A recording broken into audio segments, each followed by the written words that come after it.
They say you should never let your job define who you are. But when you're a single father trying to rebuild your life from scratch, that advice feels like a cruel joke. I'm Daniel Caldwell. I'm 42. And until last week, I was the senior strategy advisor at Carson and Blake, a fast-rising consulting firm in downtown Chicago.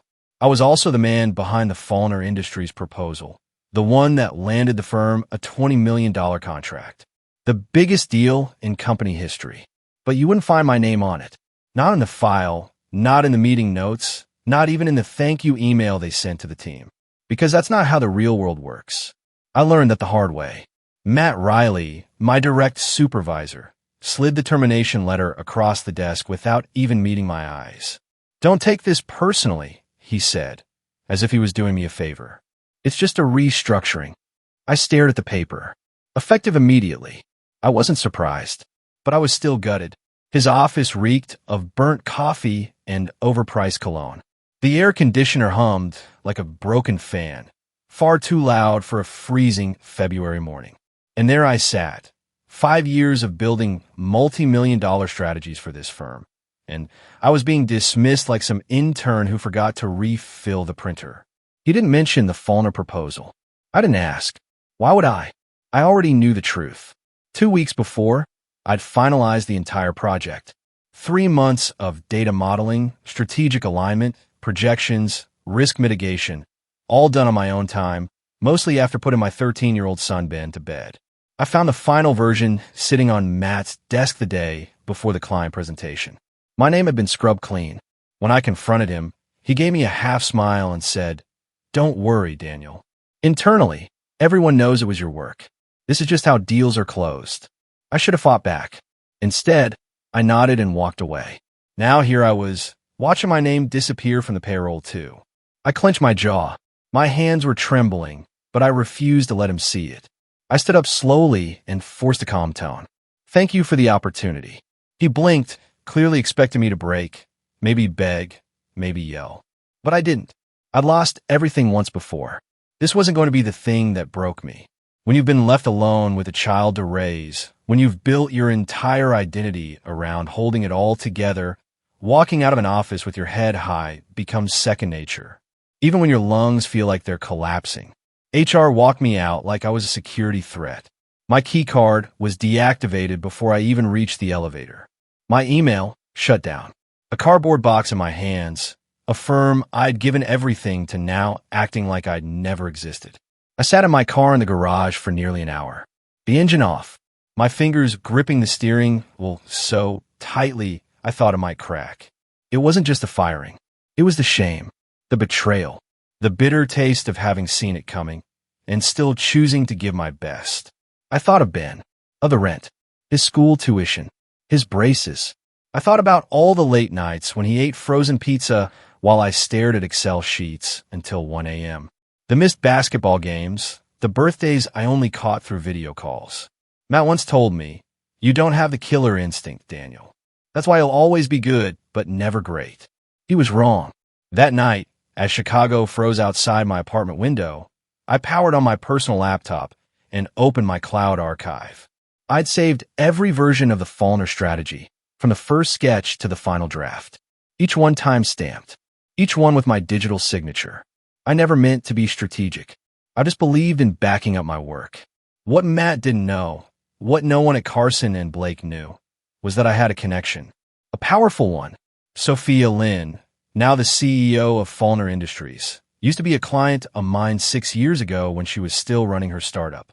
I remembered her saying once, "Daniel, if you ever want a real opportunity, not just a seat at the table, but a place to build it, call me."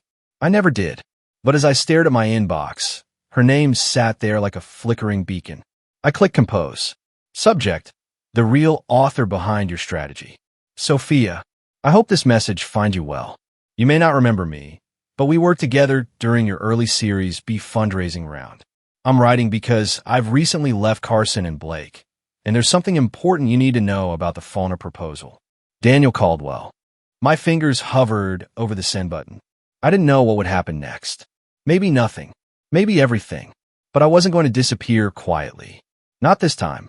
And what I didn't know yet was that this one email would unravel the empire that thought it could erase me. That night, sleep didn't come easy. I lay in bed staring at the ceiling, the city humming faintly beyond the frost-glazed windows. Ben had fallen asleep on the couch, waiting for me. I didn't have the heart to tell him what happened. Not yet.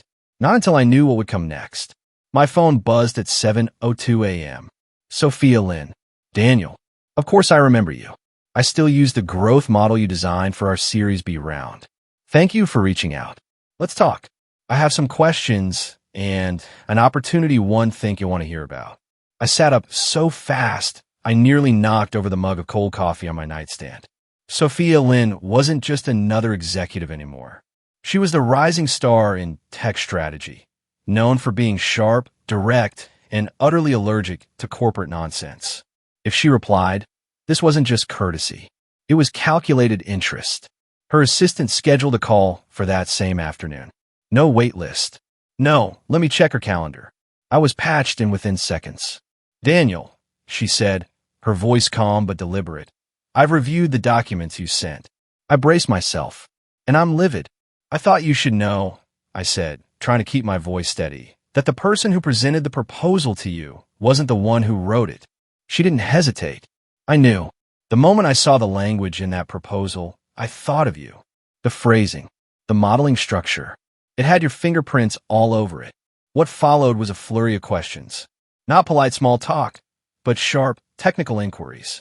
She grilled me on the risk matrix, the ROI optimization, the strategic inflection points. I answered every one without skipping a beat. Not because I had rehearsed, but because every word of that proposal had come from me. Sophia let out a long breath. I'm terminating the contract with Carson and Blake, she said. I blinked. You're sure? Absolutely. I don't do business with thieves, but I also don't let good work go to waste. And I don't think you want to go back to working for people like that. She was right. I've been planning a new venture. A consulting firm, small and specialized, but powerful. I need someone to lead it. Someone with precision, grit, and vision. I want you as my partner and CEO. My breath caught in my throat. Daniel, you always had the brain to build something game-changing, she added. You just never had the room to lead. I can give you that room. I didn't speak for several seconds. My mind was still catching up. Can I think about it? I asked finally, though my heart already knew the answer. Of course, she said, but don't take too long. You deserve more than a footnote in someone else's story.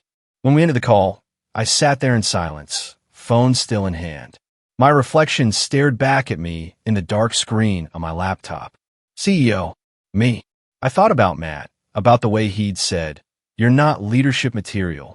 About the nights I'd work myself to the bone just to be told I was solid, but not standout. About the moment he slid that termination paper across the desk like he was discarding a used napkin.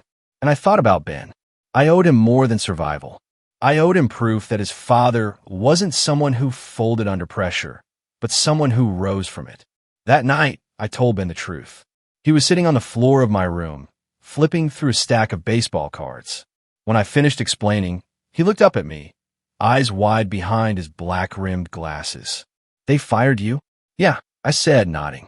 But you work harder than anyone I know. I smiled. Sometimes that's not enough. But maybe something better is coming. Are you scared? I paused. Yeah, I am. But I'm also ready. He didn't say anything for a second.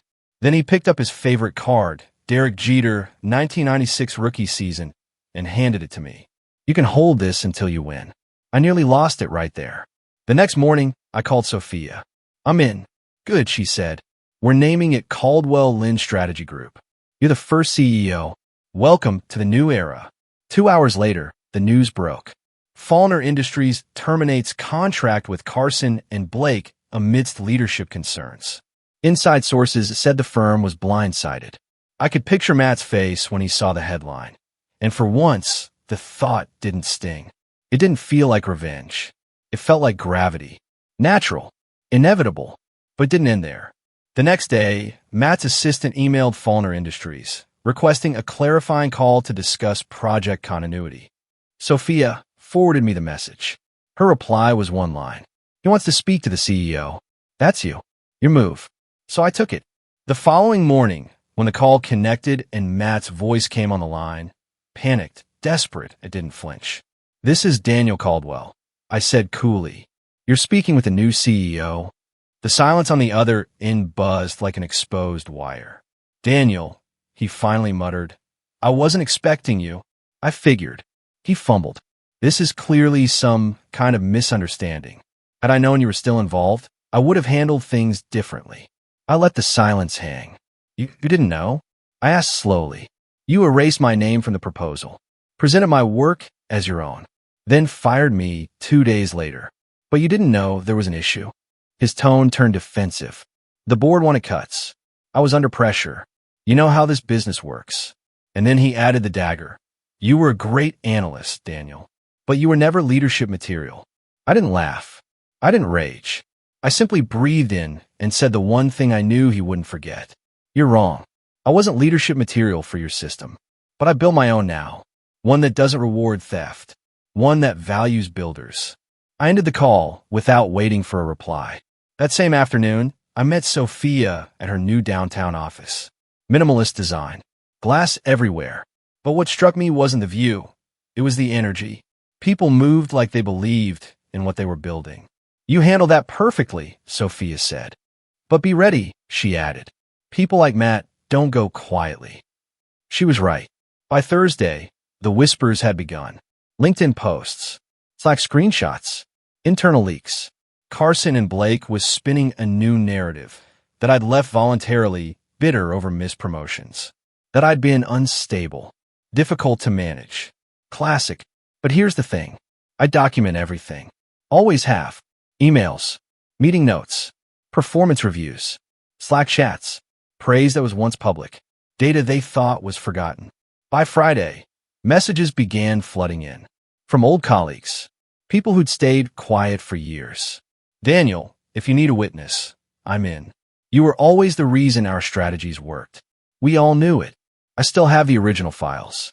They changed your performance score before they fired you." I wasn't alone anymore. I never had been.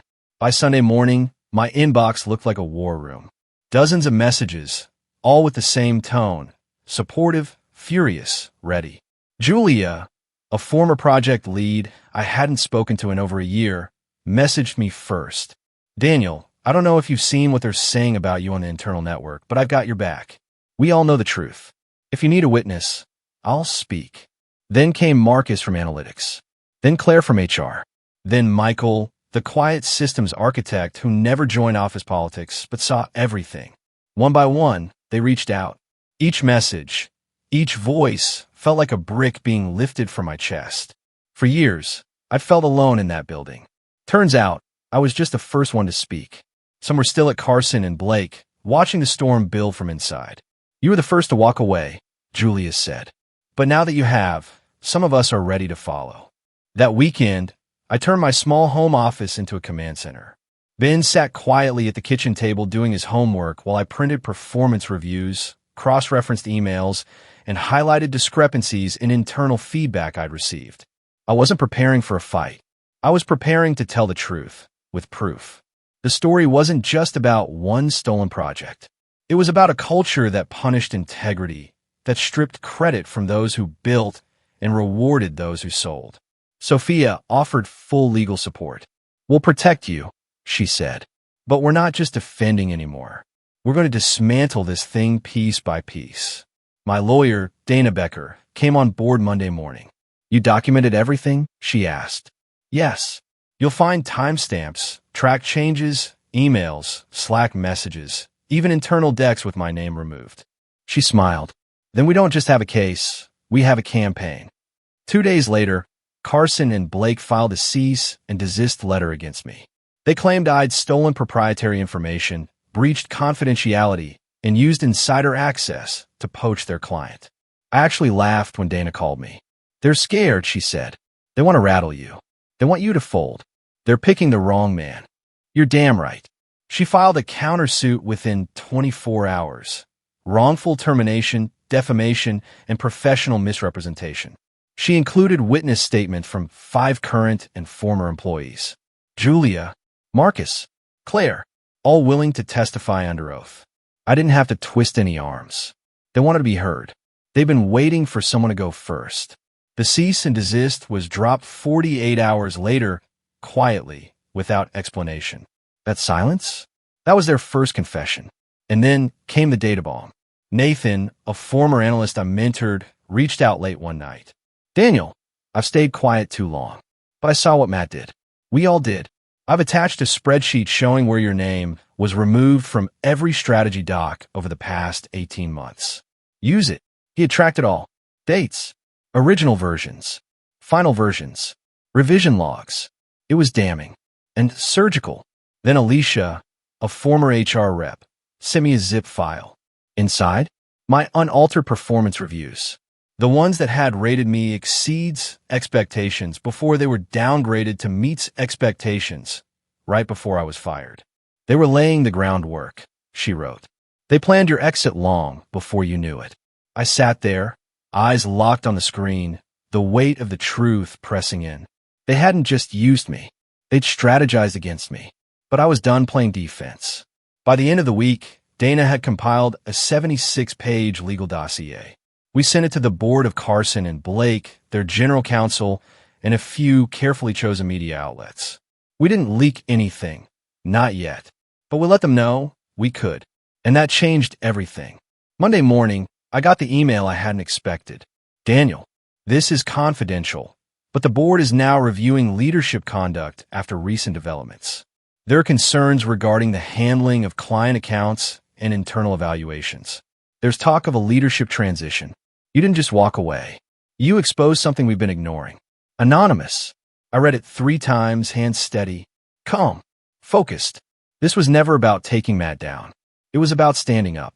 And now, others were standing too. By Thursday, the whispers turned into headlines.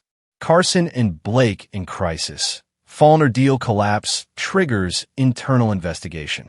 Consulting firm faces backlash over executive misconduct allegations.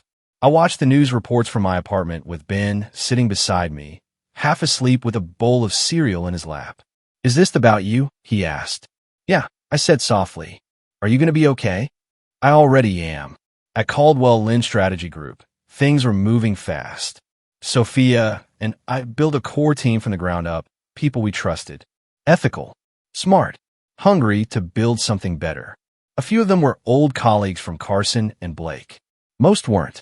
All of them believed in the same mission, strategy with integrity. For the first time in years, I wasn't just executing someone else's vision. I was designing the blueprint. Still, I couldn't shake the feeling Matt wasn't done. I was right. That Friday, Dana called. You're not going to like this, she said. They've retained a crisis PR firm.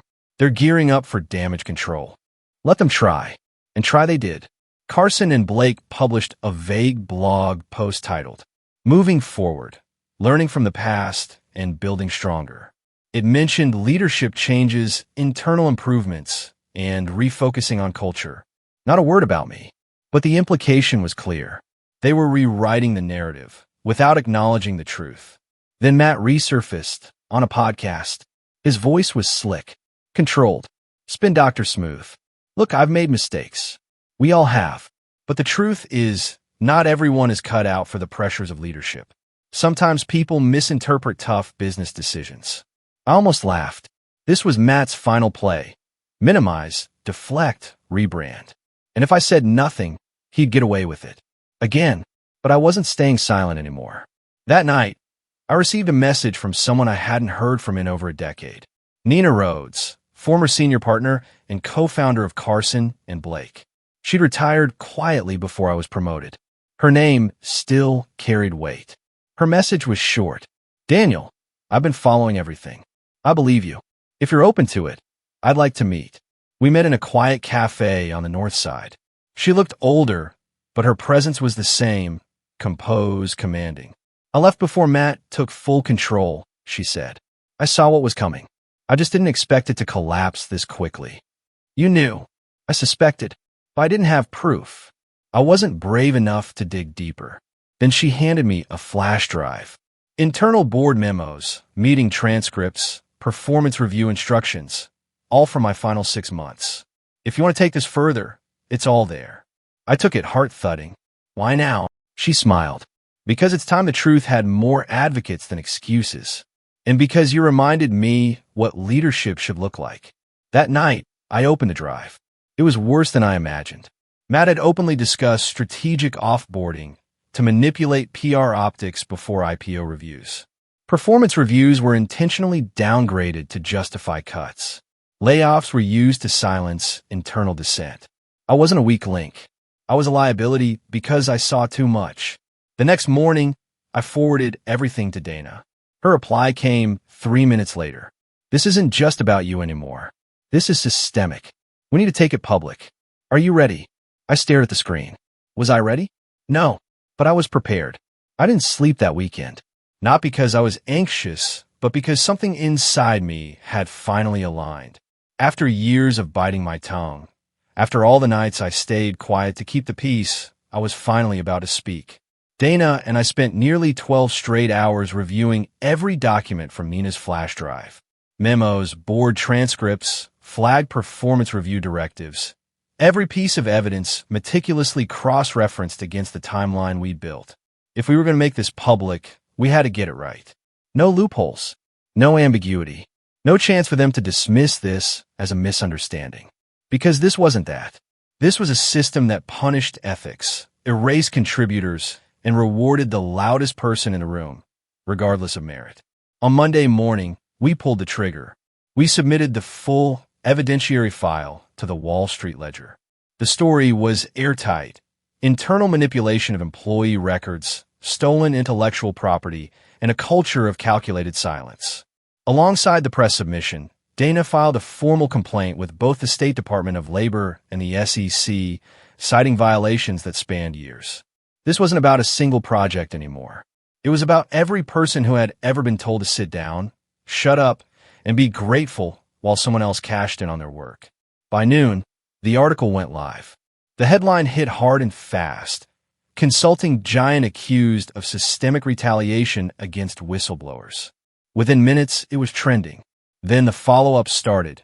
From fired strategist to CEO, Daniel Caldwell sparks industry reckoning, and culture crisis at Carson and Blake as whistleblower claims gain momentum. My phone exploded. Emails, texts, social DMs from people I hadn't spoken to in years, and plenty I'd never met. Some called it courageous. Others called it foolish. But I didn't care what they called it. For me, it was necessary. I had finally put truth on the record, and for the first time, people were actually listening. Ben found me that afternoon in my office, sitting frozen in front of my laptop as the comment feed refreshed every 3 seconds. "Are you okay?" he asked, a little hesitant. I looked at him, smiled softly, and said, "I think I just broke the internet." He grinned. "Nice." By Wednesday morning, Sophia walked into my office with 2 coffees and a look of stunned admiration. "You did it," she said simply, sliding the cup across the desk. I was too tired to smile, but I nodded. "Didn't mean to," I murmured. "Exactly why it worked," she said. Her voice dropped into something more serious. "You didn't just start a conversation, Daniel. You started a shift. People are watching and reacting." She wasn't exaggerating. Within 72 hours, 2 high-level executives had quietly resigned from Carson and Blake. A former HR director came forward on record, confirming that employee performance reviews had been routinely altered to make staff easier to terminate. Leaked emails showed the board had received internal complaints and buried them. Matt had been placed on administrative leave pending investigation. His LinkedIn page went dark. No spin, no blog post, just silence. But I didn't celebrate. This wasn't about revenge. It never had been. This was about recognition for the quiet workhorses, the silent architects, the people like me who held companies together from the inside while being told they weren't leadership material. This was for Julia, for Marcus, for Alicia, for every person who kept their head down and their mouth shut because they had bills to pay and kids to feed and no safety net to catch them. It was about rewriting the rules, not just for me, but for all of us. That Friday, Ben and I sat on the balcony, the spring air cutting through the last of winter. He scrolled through his phone, then looked up. "Dad," he said, "you're on TV again." I chuckled, more tired than amused. Getting tired of my face yet. He shook his head and leaned against my shoulder. "No, I think it's cool. You didn't let them treat you like you didn't matter. I looked out at the skyline, the city humming below, and for the first time in years, I felt something I couldn't quite name. Not pride, not closure, but peace. Because he'd seen it, and he'd learned something I hadn't even realized I was teaching. What looks like to not back down when you're right. That night, I received an invitation from Northeastern University. They were hosting a leadership summit titled Reclaiming Authority: How Builders Become Bosses. They wanted me to be the keynote speaker. I said yes. Not because I wanted the stage, but because someone needed to stand there and say out loud what so many of us have been whispering for too long. The way things have always been isn't the way they have to stay. Weeks later, Carson and Blake settled. There was a confidential financial agreement, a public apology, the resignation of 3 additional partners. But the real win? The mandatory reforms. They were now required to create an independent ethics board, release quarterly transparency reports, and allow former employees to audit past performance evaluations. They tried to bury me. Instead, they ended up unearthing themselves. As part of the settlement, they tried to slip in a non-disclosure clause. I declined. If they thought they could buy my silence, they had no idea who they were dealing with. Back at Caldwell Lynn Strategy Group, things were moving fast. We signed 2 new Fortune 500 clients. Our wait list for applicants stretched beyond capacity. Our brand was simple: strategy with integrity. For the first time in my life, I wasn't a background player. I wasn't the guy quietly making others look good. I was the one holding the pen, writing a new kind of playbook. And this one didn't require betrayal to succeed. People kept asking if I thought I'd won. I never knew how to answer. But then one night, I got a message from a young analyst at another firm. I didn't know him. He wasn't connected to my network. He simply wrote, "Daniel, I read your story." I printed it and handed it to my boss when he tried to gaslight me during my review. He backed down. "Thank you for giving people like me a script. Thank you for going first." I read that message 3 times. And finally, I had my answer. Yes, I won. But more importantly, we all did. The weeks that followed were quiet in the way that only clarity brings. Not silence from the world, because the world was still watching, but silence within me. For the first time in years, there was no second-guessing, no waiting for the rug to be pulled out from under me, no walking on the edge of someone else's authority. I'd stepped into my own, not with arrogance, but with certainty. Caldwell Lynn Strategy Group had grown faster than either Sophia or I anticipated. Clients were reaching out not just because they needed strategy. They were coming to us because they were tired of the old playbook. They wanted integrity in the room, not just performance. They wanted strategy that didn't rely on exploitation to win. We weren't just another firm. We were becoming a symbol. One day, Sophia walked into my office holding a thin envelope and an eyebrow raised. "This just came by courier," she said, placing it on my desk. I opened it carefully. Inside was a handwritten note on thick linen paper. "Daniel, I watched what happened. I saw what you built. You reminded me why I started this business 30 years ago. If you're ever in D.C., let's talk. We need more voices like yours at the table." Senator Albright. I set the letter down and stared at it. Not because I needed his approval, but because it was proof. Proof that the ripple effect was real. What began as a single email had become something far larger than a consulting firm. It had become a shift, a rebalancing, an invitation for others to rise. People began referring to what I had done as the Caldwell line, the invisible threshold between silent compliance and principled defiance. They'd say things like, "He finally crossed the Caldwell line," or "I hit my Caldwell moment last week." I never asked for it, but I understood what it meant. It meant people had found a name for the moment they chose themselves. I received hundreds of messages over the next few months.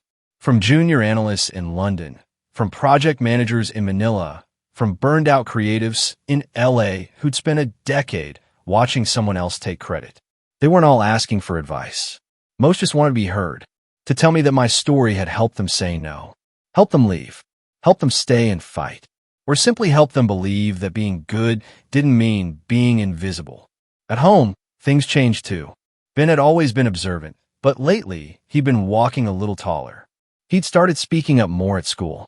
His teachers told me he'd volunteered to lead a project that no one else wanted to touch. He said his dad taught him that leadership isn't about being the loudest, one teacher said.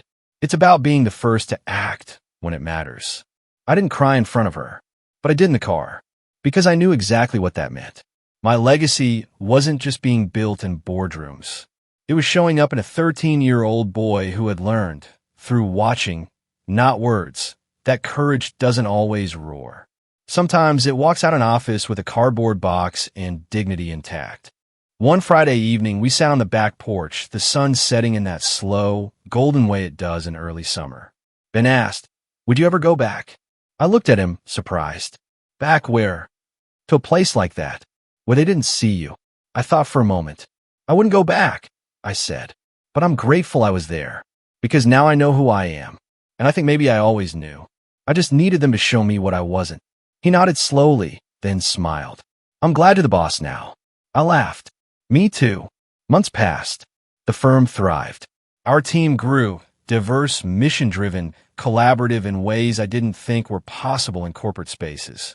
We implemented a flat structure where ideas mattered more than titles. We made performance reviews collaborative and transparent. And we started mentoring programs for mid-career professionals who had been overlooked for years. Not because they weren't good, but because they weren't loud. One afternoon, a young consultant named Laura stopped me after a meeting. "Can I ask you something?" she said. "Why didn't you just move on quietly? You had your reputation. You could have just started something and let the rest fade." I looked at her, then said, "Because silence is what kept the cycle alive. And if someone didn't speak, nothing would change. I didn't just want a seat at a better table. I wanted to build a better room." She stood there for a moment, then nodded. "I'm glad you did," she said softly. Sophia and I were invited to speak at a tech and ethics summit in San Francisco. During the closing panel, the moderator asked us both, "What does power mean to you now?" I answered without thinking. "Power," I said, "is the ability to walk away from what doesn't see you and build something that does. It's not control. It's not dominance. It's clarity. The moment you stop begging for recognition and start honoring your own voice, that's power." The room was silent, but not still. You could feel it, the quiet electricity of people reconsidering the rules they'd accepted for too long. I never returned to Carson and Blake, not even a gloat. I didn't need to. They still operated, but the mask had been lifted. They were no longer untouchable, no longer unquestioned. And maybe that was the point all along. Not to destroy the old guard, but to remind them they weren't gods. Just people, fallible, accountable. 1 year after the day I was fired, I stood in front of my team at our annual retreat. I looked around the room, faces full of drive, of brilliance, of purpose. People who had once been ignored, now leading departments. People who had once been pushed to the edges, now shaping strategy. I didn't give a speech that day. I simply said, "This is what happens when builders are allowed to lead." And then I stepped aside and let them take the mic. This isn't a story of revenge. It's a story of return, of reclamation, of refusing to be erased, of standing still when they expect you to fold, and walking forward when they expect you to crawl. Because the truth is, sometimes the house wins, but sometimes the people who built the house walk away. And when they do, the whole thing shakes. If you've ever had your voice silenced, your work stolen, or your worth dismissed, I hope this story reminded you of something important. You're not alone, and you're not powerless. We don't have to stay quiet to survive. We don't have to play by broken rules to succeed. And most of all, we don't have to wait for permission to lead. Now I want to hear from you. Backhand index pointing right, have you ever been underestimated, overlooked, or pushed aside in your career? Share your story in the comments below. Let's build a space where truth is louder than silence, and experience is more valuable than ego. If this story gave you strength, consider sharing it with someone who needs it. And don't forget to subscribe, because the next story might just be yours. Until next time, lead with clarity, fight with purpose, and never forget who you are.